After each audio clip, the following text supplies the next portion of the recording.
My dear students, class 12th mathematics में जो आपका फिफ्थ चैप्टर चल रहा है continuity and differentiability. Previous video में मैंने आपको बताया था कि कोई भी फंक्शन एफ अपने डोमेन के किसी पॉइंट सी पर डिफरेंशिएबल कब होता है।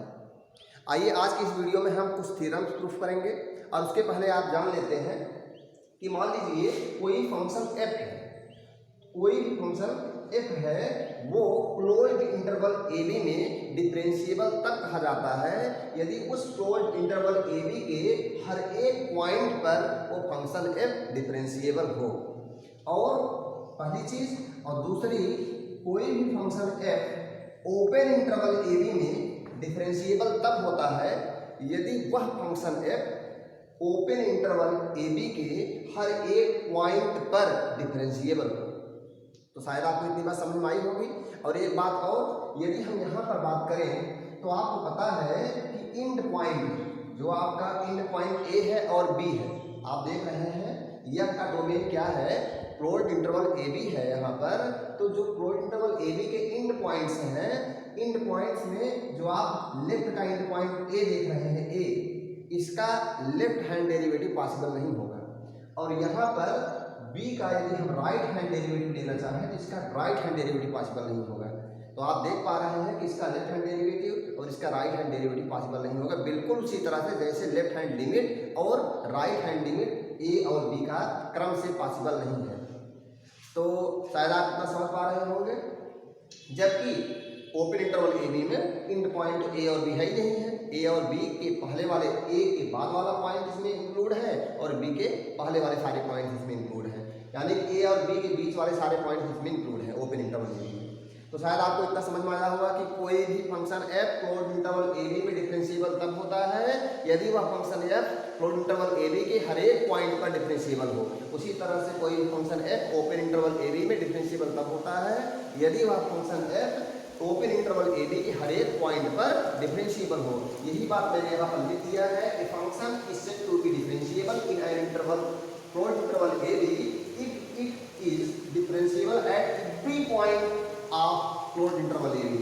And second, similarly a function is said to be differentiable in an open interval a b if it is differentiable at every point of open interval a b। और दूसरी चीज जो हम आपको थ्योरम बताने वाले हैं, थ्योरम क्या है, if a function f is differentiable at a point c, if a function f differentiable at a point c then it is also continuous at that point. यानी कि कोई भी फंक्शन f यदि किसी पॉइंट c पर differentiable है तो वह फंक्शन f उस पॉइंट c पर कॉन्टिन्यूअस भी होगा। यही बात हमें प्रूफ करनी है। चलिए देखते हैं, इसको प्रूफ करते हैं। तो लिखेंगे सिंस फंक्शन f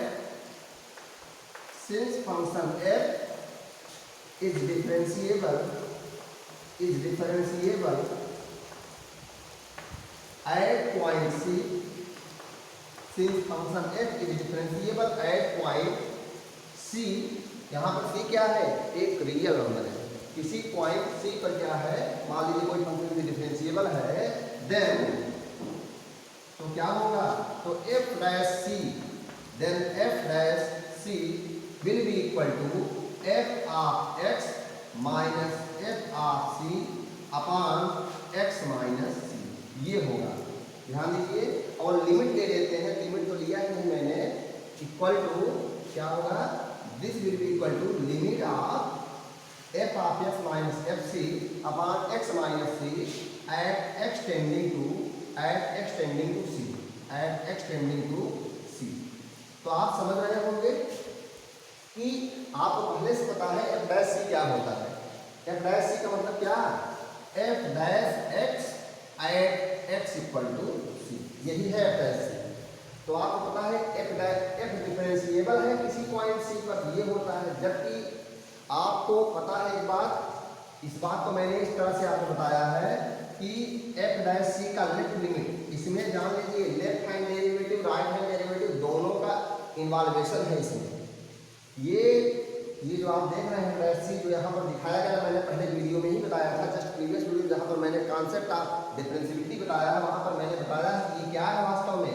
वास्तव में जब x टेंडिंग टू सी हो, जान लीजिए यहाँ पर left hand derivative right hand derivative दोनों का जिक्र हुआ है। Left hand limit right hand limit जानते हैं ना, उसका जिक्र हुआ है। x tending to C minus C plus कुछ भी हो सकता है। तो यहाँ पर सोचिए कि जब x tending to C minus होगा, सोचिए जब इसका लेफ्ट हैंड डेरिवेटिव लेंगे, आप समझें, यदि इसका लेफ्ट हैंड डेरिवेटिव लेंगे तो क्या होगा, लेफ्ट हैंड डेरिवेटिव आप सोचिए f डैश सी का लेफ्ट हैंड डेरिवेटिव लीजिए, क्या आएगा, लेफ्ट हैंड डेरिवेटिव होगा लिमिट ऑफ f ऑफ, सोचिए क्या है, x tending to C minus लेंगे, आप क्या लेंगे, x tending to C minus लेंगे और आएगा क्या, fx माइनस fc अपान क्या होगा, x माइनस सी। लेफ्ट हैंड डेरिवेटिव यही तो होगा। आप सोचिए इसको थोड़ा सा सॉल्व करेंगे, जब इसको सॉल्व करेंगे क्या पाएंगे, limit of f of x की जगह पर क्या लिखेंगे, c माइनस जीरो लिख लीजिए, जीरो यानी कि हम क्या लिखेंगे, h लिख देंगे, वेयर h टेंडिंग टू क्या, जीरो, माइनस क्या होगा, minus fc upon x minus c, x means c minus h और माइनस c कर देंगे, minus c plus c cancel out, हुआ क्या आपका, limit of f of c minus h minus fc upon कितना हो गया, minus of s at h tending to zero. तो आपको ध्यान होगा, आपने लेफ्ट हैंड डेरिवेटिव यही निकाल रखा था, यही तो था आपका लेफ्ट हैंड डेरिवेटिव। जहाँ पर मैंने h के प्लेस पर डेल्टा x लिखा है, आपको याद होगा। यहाँ पर यदि आप पूछेंगे what is h, then you will say h is infinitely small positive real number. What is h, h is infinitely small positive real number. तो जैसे वहाँ पर डेल्टा x होता था, तो वही डेल्टा x के प्लेस पर समझिए यहाँ पर x है, तो ये देखिए लेफ्ट हैंड डेरिवेटिव हुआ। मैंने कहा था ना कि यहाँ पर लेफ्ट हैंड डेरिवेटिव और राइट हैंड डेरिवेटिव दोनों का इन्वॉल्वेशन में, यानी left hand derivative equal to right hand derivative होगा, तभी ये पॉसिबल होता है, तब के लिए लिखा गया है, यानी कि दोनों इसके अंदर इंक्लूड है। तो ये तो लेफ्ट हैंड डेरिवेटिव हुआ, इतना आप नोट कर लीजिए। आइए राइट हैंड डेरिवेटिव देख लेते हैं। आप सोचें यदि हम राइट हैंड डेरिवेटिव की बात करेंगे, right hand derivative, then this will be equal to limit of f of x minus fc upon कितना होगा, x minus c at x tending to c, क्या प्लस कर देंगे, right hand derivative c plus हो जाएगा, कितना आपको दिख रहा होगा, ठीक। This will be equal to क्या होगा, लिमिट ऑफ, आप समझे x के प्लेस पर क्या लिखेंगे, c प्लस h लिख देते हैं, where h tending to zero, f of c plus h minus fc upon x, x के प्लेस पर क्या रखेंगे, c plus h, c plus h minus c, और where x tending to what, where x tending to zero, where x tending to zero. अब यहाँ पर क्या हुआ, x टेंडिंग टू जीरो हुआ, minus c plus c cancel हुआ, क्या आया, limit of f of c plus h minus fc upon कितना h, where x tending to zero. आपको याद होगा मैंने लेफ्ट हैंड डेरिवेटिव और राइट हैंड डेरिवेटिव यही बताया था आपको कि किसी भी फंक्शन का डिफरेंशिएशन पॉसिबल किसी पॉइंट सी पर तब होता है यदि उस पॉइंट सी पर जो लेफ्ट हैंड डेरिवेटिव हो, राइट हैंड डेरिवेटिव क्या हो जाए, इक्वल हो जाए। ध्यान रखिए, राइट हैंड डेरिवेटिव और लेफ्ट हैंड डेरिवेटिव इक्वल था तभी ये पॉसिबल था, एक डैश से तभी पॉसिबल था। तो शायद आपको इतना आपको समझ में आ गया होगा। अब आइए देखते हैं left hand derivative right hand derivative मैंने करके दिखा दिया, यानी कि यही है क्या, differentiation of fx at x equal to c, यही आपको हो गया। इसको इरेज कर देते हैं। ये तो मैंने केवल आपको इसलिए बता दिया जिससे कि आप समझ पाए कि वास्तव में differentiation of f at point c यही है। तो अब आप ध्यान दीजिए, but when x does not equal to c, ध्यान रखिए, जब यहाँ पर देखिए x c के इक्वल थोड़ी है, x जो है c के इक्वल नहीं, x approaches to c, x c की तरफ बढ़ रहा है, ठीक। तो but when x does not equal to c, तो क्या होगा, then f of x minus f of c, इसको कैसे क्या लिख सकते हैं आप, इसको f x minus f c को आप लिख सकते हैं f of x minus f of c upon x minus c into x minus c into x minus c. आपको पता है एफ एक्स माइनस सी, यहाँ पर एफ एक्स माइनस सी, यहाँ पर भी आपको पता है कि f x minus C equal to f x minus c लिखिए। क्या प्रॉब्लम है आपको? कोई प्रॉब्लम नहीं होगी। अब क्या किया आपने, इसमें न्यूमरेटर में एक्स माइनस सी से मल्टीप्लाई कर दिया, पूरे न्यूमरेटर में किसका मल्टीप्लाई कर दिया, एक्स माइनस सी से, और डिवाइड कर दिया एक्स माइनस सी से। अब आप कहेंगे तो फिर इसका लिखने क्या मतलब था, ये तो तब भी होता है x minus C equal to x minus c, लेकिन ध्यान रखें यदि x इक्वल टू सी हो जाता तो x minus C equal to क्या हो जाता, जीरो हो जाता, और जीरो से हम डिवाइड नहीं कर सकते, जीरो को कभी हम डिवाइडर नहीं बना सकते, आप इसको जानते हैं।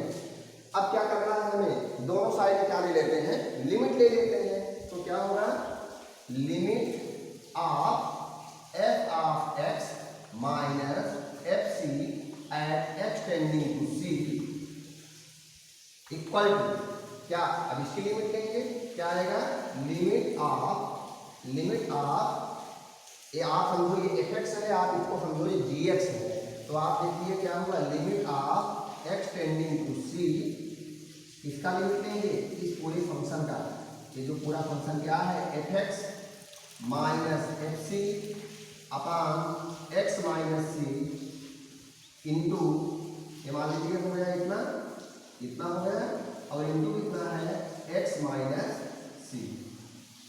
अब क्या होगा, लिमिट इतना ले लिया, इसको ऊपर इरेज कर देते हैं, उसके बाद समझते हैं। तो फिर से ध्यान दीजिए, but when x does not equal to c, तो क्या होगा, यहाँ लिख लेते हैं वी है f x minus F C equal to क्या होगा, f x minus F C upon x minus c into x minus c हो जाएगा। एक्स माइनस सी को मल्टीप्लाई डिवाइड कर दिया, क्यों, क्योंकि एक्स माइनस सी क्या था, जीरो नहीं था एक्स माइनस सी। अब क्या हुआ, दोनों तरफ का लिमिट ले लिया, क्या हुआ, लिखेंगे therefore limit of this function equal to limit of that function, दोनों इक्वल फंक्शन है। अब क्या करेंगे, आएगा क्या, दिस इंप्लाइज दैट लिमिट कीजिए difference of two function, limit of difference of two function equal to difference of limit of respective function. क्या आ जाएगा, limit of F of x at x tending to C minus limit of F of C at x tending to C equal to, यहाँ पर limit ले लीजिए, limit of F X into G X equal to क्या होगा, limit of F X into limit of G X. तो आइए देखते हैं, लिमिट ऑफ एफ एक्स का मतलब क्या, लिमिट एक्स टेंडिंग टू सी है, ये एफ एक्स लिखते हैं, एफ एक्स मतलब ये पूरा portion, f x minus F C upon x minus c, f x minus F C upon कितना, एक्स माइनस सी, और इंटू कितना, limit x tending to c होगा, यह क्या होगा, x minus c, x minus c का limit दे दिया, आया क्या, दिस इंप्लाइज दैट, आप ध्यान देंगे, limit of F x minus F C upon x minus C at x tending to c, क्या है वैल्यू इसकी, इसकी वैल्यू है एफ डैश सी, वास्तव में क्या है, एफ डैश सी है, लिख देते हैं this equal to f dash c into limit x tending to c, c जब करेंगे तो यहाँ पर क्या आएगा, एक्स टेंडिंग टू सी, तो करीब करीब लेफ्ट से सी तरफ जाएगा, चाहे राइट से सी तरफ जाएगा, तो क्या करेंगे, यहाँ पर क्या आएगा, सी आएगा, और सी बिल्कुल किसके करीब होगा, एक्स जो है बिल्कुल सी के करीब होगा, तो यहाँ पर जो डिफरेंस होगा एक्स और माइनस सी का, एक्स और सी का जो डिफरेंस होगा करीब किसके करीब होगा, जीरो के करीब होगा, और ये जो वैल्यू आएगी सर, जीरो इंटू समथिंग क्या हो जाएगा, ये जीरो हो जाएगा, क्या हो जाएगा यहाँ पर, जीरो। ध्यान दीजिए, हम लिमिट पुट कर रहे हैं, यहाँ पर जब एक्स टेंडिंग टू सी करेंगे, लिमिट पुट कर देंगे, क्या आ जाएगा, यहाँ जीरो आएगा, जीरो इंटू एफ डैश सी, जीरो इंटू एनी कांस्टेंट, क्या आ जाएगा, यहाँ पर जीरो आ जाएगा, और यहाँ पर क्या आया, लिमिट ऑफ, यहाँ पर हुआ क्या, एक स्टेप छोड़ने के बाद क्या होगा, एक स्टेप छोड़ देंगे, this implies that, this equal to that implies that, यहाँ पर लिख लीजिए, limit of F of x at x tending to C minus limit of F of C at x approaches to c, यहाँ पर हुआ क्या, limit of F of x at x approaches to C minus limit of C at x. आप ध्यान दीजिए एक बात का, यहाँ पर इसको मैं अरेंज करता हूँ, जरा ध्यान दीजिए। This F C is free from X, यहाँ पर एक्स है ही नहीं है, तो लिमिट रखने का कोई मतलब नहीं। यहाँ पर क्या आ जाएगा, ये एफ सी आएगा और यहाँ पर क्या हुआ, एफ सी हुआ। तो ध्यान दीजिए, limit of F x at x tending to C minus F C equal to 0, it means that limit of F of x at x tending to C equal to क्या हो जाएगा, equal to हो जाएगा कितना, F C. आप क्या देख रहे हैं, limit of the function equal to value of the function at x equal to c. At x equal to c पर, एक्स इक्वल टू सी पर देख रहे हैं limit of the function value of the function equal हो रहा है। Limit of the function मतलब इसके अंदर left hand limit right hand limit दोनों इंक्लूड है। तो limit of the function equal to value of the function यदि हो जाए तो आपको पता है तो फंक्शन क्या होता है, कॉन्टिन्यूअस होता है। यहाँ पर देख रहे हैं इस फंक्शन एफ की जो लिमिट ऑफ द फंक्शन है वो value of the function equal है। तो लिखेंगे क्या, एट पॉइंट सी पर लिखेंगे, सो इससे किस निष्कर्ष पर पहुंचते हैं, so function f is differentiable at x equal to c. इसका मतलब फंक्शन एफ जो है डिफरेंशिएबल होगा एक्स इक्वल टू सी पर। अब इसको मैं एड करता हूँ, आप इसको नोट डाउन कर लीजिए। मैं यहाँ पर लिख देता हूँ, यहाँ नीचे जगह नहीं है, यहाँ पर लिख देता हूँ hence f is, function f is differentiable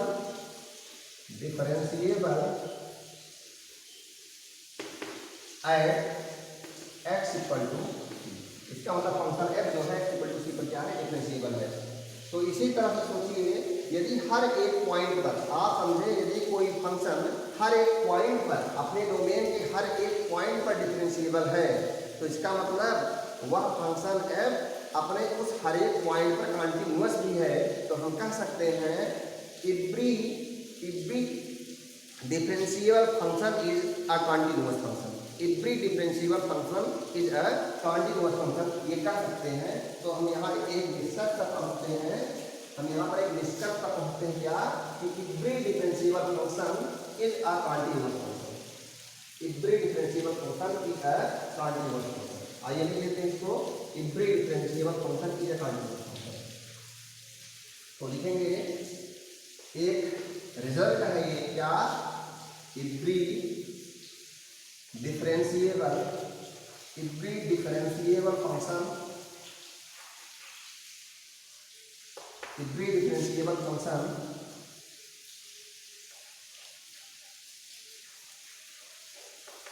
is a continuous function.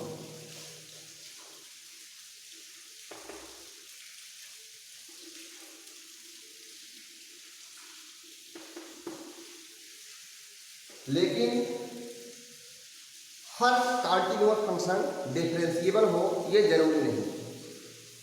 Her differentiable function आपने देखा कि हर डिफरेंशिएबल फंक्शन क्या होता है, कॉन्टिन्यूअस होता है, कॉन्टिन्यूअस फंक्शन होता है।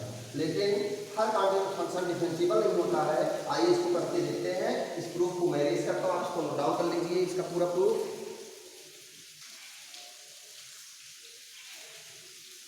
यदि हम एक फंक्शन कंसीडर करें इस बात को दिखाने के लिए कि हर एक कॉन्टिन्यूअस फंक्शन डिफरेंशिएबल हो ये जरूरी नहीं है। आइए देखते हैं, एग्जांपल लेते हैं, एक मॉडुलस फंक्शन एफ लेते हैं।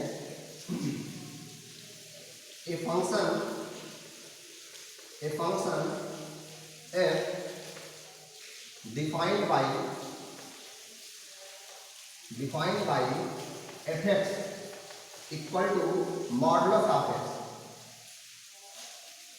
F X equal to modulus of X is a continuous function. हम आपको ये दिखाने चल रहे हैं कि हर एक कॉन्टिन्यूअस फंक्शन जो है वो डिफरेंशिएबल हो ये जरूरी नहीं है। तो देखिए, यानी इसका जो कन्वर्स है वो ट्रू नहीं है। Every differentiable function is a continuous function, इसका जो कन्वर्स है वो डिफरेंशिएबल नहीं है। यानी कि every continuous function will be differentiable, it is not necessary.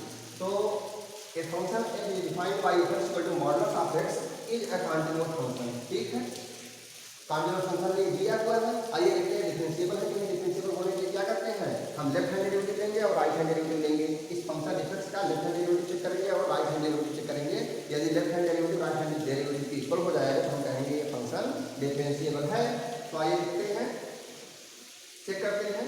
हम मान लेते हैं कोई रियल नंबर एफ के डोमेन का कोई एक एलिमेंट क्या है, सी है। एफ के डोमेन का कोई एक पॉइंट क्या है, मान लेते हैं सी है। तो आइए देखते हैं, चेक करते हैं डिफरेंशिएबिलिटी इसकी चेक करते हैं किस पर, एक्स इक्वल टू किस पर, सी पर।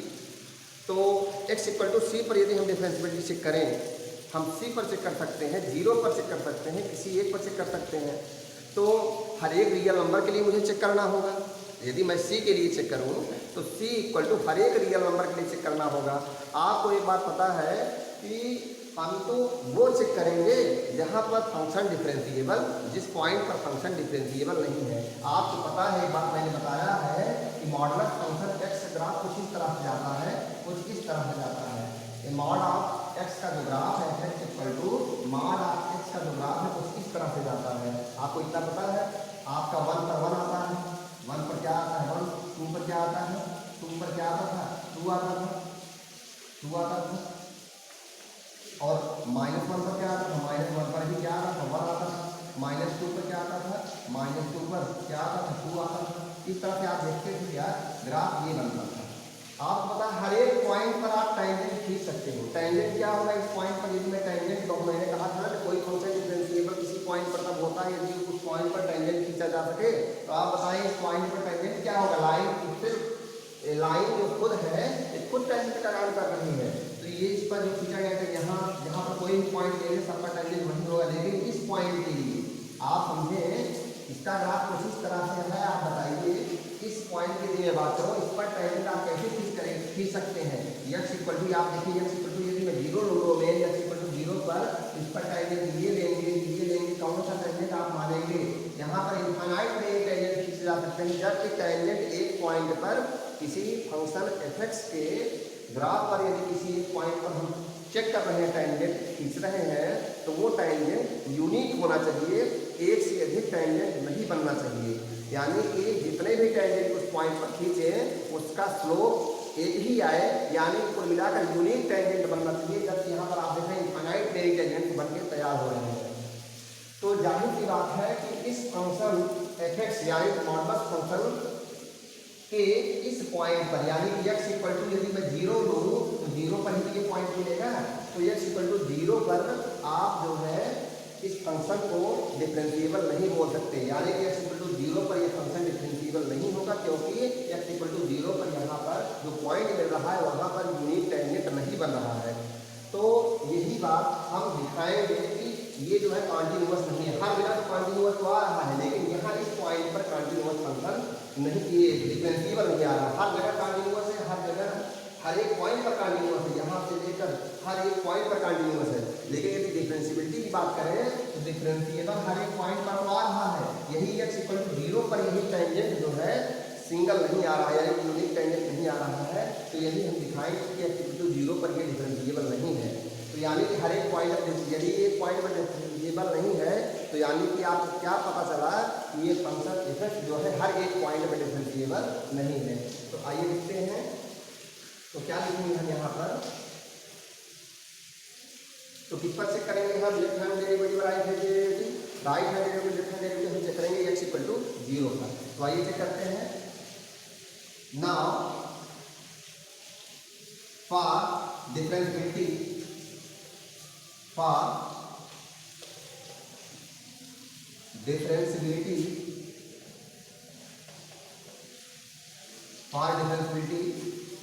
we will check the left hand derivative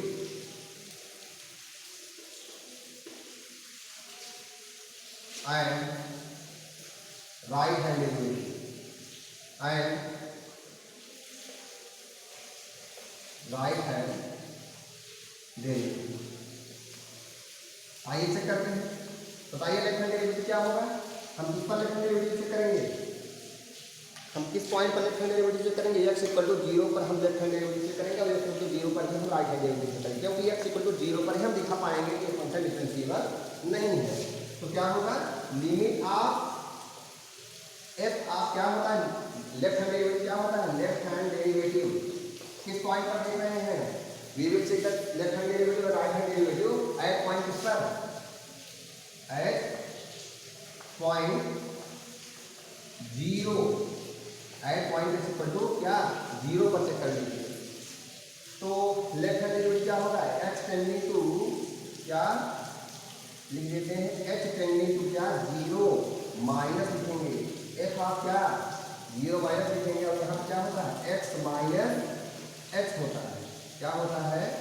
x minus x। ध्यान दीजिए h टेंडिंग टू 0 है। आपने लेफ्ट हैंड डेरिवेटिव और राइट हैंड डेरिवेटिव पढ़ा हुआ है। लेफ्ट हैंड डेरिवेटिव क्या होता था? यहाँ पर क्या करते थे? यहाँ पर आपको याद होगा लेफ्ट हैंड डेरिवेटिव और राइट हैंड डेरिवेटिव क्या होता है? Left hand derivative right hand derivative आपको पता है। यहाँ पर x नहीं लिखते थे, लेफ्ट हैंड डेरिवेटिव निकालेंगे हम क्या लिखते थे? c लिखते थे। जिस पॉइंट पर चेक करते थे, किस पॉइंट पर आप लेफ्ट हैंड डेरिवेटिव चेक कर रहे हैं? 0 पर चेक कर रहे हैं, तो आपको यहाँ पर लिखना पड़ेगा क्या? 0। और रही बात h की, क्योंकि 0 पर चेक कर रहे हैं इसलिए नहीं स्टैंडिंग टू 0 है यहाँ पर। इस बात का ध्यान रखिए। हम किस पर चेक कर रहे हैं? Left hand derivative right hand derivative 0 पर चेक कर रहे हैं। x इक्वल टू 0 पर, तो c जहाँ होता था वहाँ c के प्लेस पर क्या लिखेंगे? 0 लिखेंगे। तो क्या होगा? f ऑफ c का मतलब क्या? f ऑफ 0 अपान क्या होता है? अपान होता है x। कैसा x? माइनस ऑफ x होता है। तो इतना आपको पता है। यहाँ पर क्या होता है? यहाँ पर 0 प्लस होता था। इतना याद होगा आपको। क्या होता? c प्लस h होता था। f of c plus h minus h t अपान कितना होता था? अपान h होता था। आप याद करें अपान क्या होता था? h। आपको याद होगा, ध्यान दीजिए, मैं बता देता हूँ। लेफ्ट हैंड डेरिवेटिव क्या होता था? f of c plus h minus h c अपान क्या होता था? अपान h होता था, वेयर h टेंडिंग टू 0। ऐसे होता था। जब लेफ्ट हैंड डेरिवेटिव होता था तो यहाँ पर 0 माइनस करते थे। राइट हैंड डेरिवेटिव क्या हो जाता था? यहाँ h टेंडिंग टू 0 प्लस करते थे। यहाँ पर लेफ्ट हैंड डेरिवेटिव है, यहाँ पर केवल माइनस कर दिया। इतना आपको क्लियर हुआ होगा। तो ठीक, अब मैं जो है अभी राइट हैंड डेरिवेटिव भी लेना है हमें। आइए लिखते हैं लिमिट।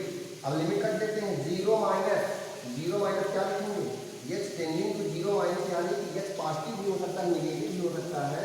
तो आइए देखिए रखेंगे क्या?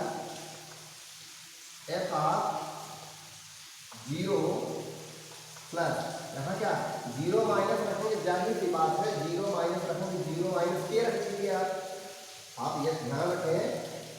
x टेंडिंग टू 0 माइनस जब आप रखेंगे यहाँ पर वास्तव में क्या आएगा? वास्तव में यहाँ पर निगेटिव, या आप कोई निगेटिव नंबर आएगा। ध्यान दीजिए क्या 0 माइनस समथिंग आएगा। 0 माइनस 0 प्लस 0 0 आया, 0 माइनस समथिंग मतलब निगेटिव। और f आप निगेटिव हमेशा क्या आता है? आपको पता है f आप निगेटिव क्या होगा? माइनस ऑफ x होगा। माइनस यदि f निगेटिव है तो क्या होगा? Modulus of x equal to minus x होगा। लेकिन हम इस तरह से नहीं करते हैं। आपको मैं बता देता हूँ इसको विस्तार क्या आएगा? This will be equal to limit of क्या करेंगे? f ऑफ 0 प्लस x की जगह क्या 0 माइनस क्या लिख देते हैं? डेल्टा x मैं लिख देता हूँ। समझ में आ रहा होगा? डेल्टा x माइनस क्या? f ऑफ 0 अपान x की जगह क्या लिखना है? 0 minus delta x, 0 minus delta x। और यहाँ क्या होगा? Delta x tending to 0 equal to यहाँ पर क्या लिमिट 0 प्लस 0 0 आएगा तो माइनस ऑफ डेल्टा x। क्या होगा? f of minus of delta x और माइनस क्या f ऑफ 0 अपान क्या minus of delta x tending to 0 where delta x is sufficiently small positive real number. Delta x is positive, delta x क्या है? Positive, 0 से बड़ा है। कितना पता है आपको? 0 से बड़ा है डेल्टा x, यानी कि 0 delta x tending to 0 from right. तो यहाँ पर क्या हुआ? ये आएगा क्या आप बता रहे? अब यहाँ पर f of negative, negative of से होता है क्या होता है? माइनस ऑफ डेल्टा एक्स यहाँ पर आ जाए क्या होगा, लिमिट ऑफ, क्या लिखेंगे यहाँ पर, माइनस ऑफ डेल्टा एक्स आएगा। F of minus of delta x क्या आएगा, आपको पता है ये क्या है, यहाँ पर देखिए डेल्टा एक्स क्या था, डेल्टा एक्स पॉजिटिव था। जब डेल्टा एक्स पॉजिटिव है तो माइनस ऑफ डेल्टा एक्स क्या होगा, ये नेगेटिव हो गया। एफ के अंदर कौन बैठा है, नेगेटिव नंबर, और नेगेटिव के लिए क्या होता है, नेगेटिव के लिए क्या होता है, नेगेटिव के लिए होता है minus of that negative number, minus of that negative number हो गया। अब क्या होगा, लिमिट, आप ध्यान दीजिए, जब एफ मॉड ऑफ एक्स होता है तो क्या हो, F of x that means mod of x बल्कि क्या होता है माइनस एक्स, वे क्या जो अंदर है एफ के अंदर जो है जब वो नेगेटिव है तो एफ के अंदर क्या है, negative minus of delta x, तो क्या होगा minus of that negative number, that negative number. तो इतना क्लियर हो गया होगा। तो यहाँ पर लिखेंगे क्या, minus of minus delta x, अब इधर क्या minus of f0, minus of f0 क्या, f0 की वैल्यू क्या होगी, जीरो के लिए तो डेल मॉड ऑफ एक्स क्या आता है, जीरो ही आता है। यहाँ लिखेंगे क्या, minus of zero, minus zero upon कितना, delta minus of delta x. कितना क्लियर हो गया। और where delta x tending to क्या, जीरो। आइए रखते हैं, this will be equal to क्या होगा, माइनस इंटू माइनस क्या हो जाएगा, plus delta x minus zero, केवल डेल्टा एक्स आएगा। Limit of delta x upon कितना, minus of delta x tending to zero. आप देखिए डेल्टा एक्स की कैंसिल बाय डेल्टा एक्स क्या आया, लिमिट ऑफ क्या आया, -1 delta x tending to zero. ये बताइए -1 बताया यहाँ पर क्या आएगा, लिमिट रख देंगे क्या आएगा, -1। तो आपने क्या देखा, लेफ्ट हैंड डेरिवेटिव क्या आ रहा है, -1 आ रहा है। इतना शायद आपको क्लियर हो गया होगा। अब बात करते हैं हम राइट हैंड डेरिवेटिव। आइए देखते हैं राइट हैंड डेरिवेटिव क्या आता है, इसको आप नोट डाउन कर लीजिए। आइए देखते हैं राइट हैंड डेरिवेटिव, जब राइट हैंड डेरिवेटिव लेंगे तब क्या होगा। आइए देखते हैं, लेफ्ट हैंड डेरिवेटिव हो गया, इसको मैं एक करता हूँ ऊपर।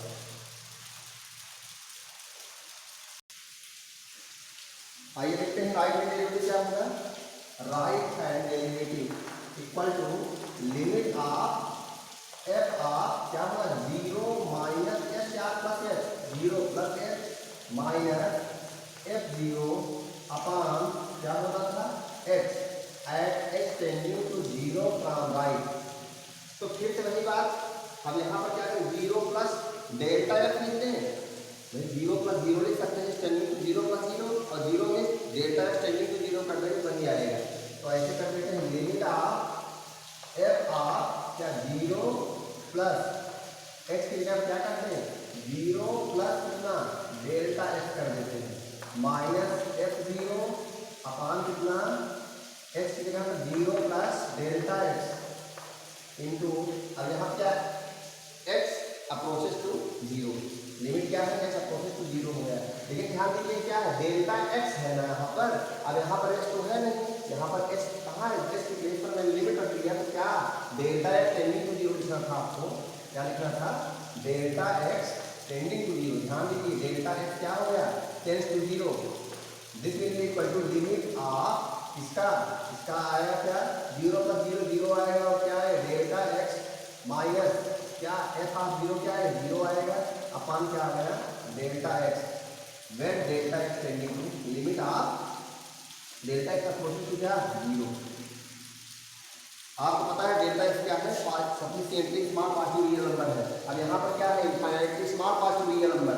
अब यहाँ पर आएगा क्या, this will be equal to limit of F of delta x. आप बताएं क्या होगा, डेल्टा एक्स क्या है, पॉजिटिव रियल नंबर, मैंने पहले बताया पॉजिटिव के लिए mod of x value x ही आता है पॉजिटिव रियल नंबर के लिए।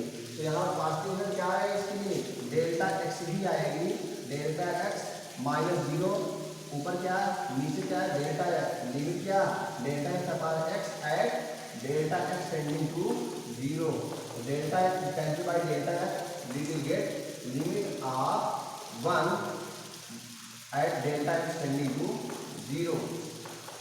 क्या होगा, 1 आया। आपने क्या देखा, लेफ्ट हैंड डेरिवेटिव देख रहे हैं -1 आ रहा है, राइट हैंड डेरिवेटिव क्या आ रहा है, 1 आ रहा है। तो इस निष्कर्ष पर आप पहुंचते हैं, left hand derivative is does not equal to right hand derivative, left hand derivative is -1 does not equal to right hand derivative 1 since left hand derivative left hand derivative does not equal to right hand derivative of F x at x equal to 0। तो क्या लिखेंगे? तो f is यानी कि f x, तो f is not differentiable at x equal to 0। इसका मतलब x equal to 0 में डिफरेंशिएबल नहीं है, that means f is not differentiable, f is not differentiable. इसका मतलब क्या है? जो f है वो डिफरेंशिएबल फंक्शन नहीं है। तो इस नतीजे पर पहुंचते हैं f जो है डिफरेंशिएबल नहीं है। आपने क्या देखा? कोई फंक्शन f यदि कॉन्टिन्यूअस फंक्शन है तो जरूरी नहीं है कि वह डिफरेंशिएबल भी हो।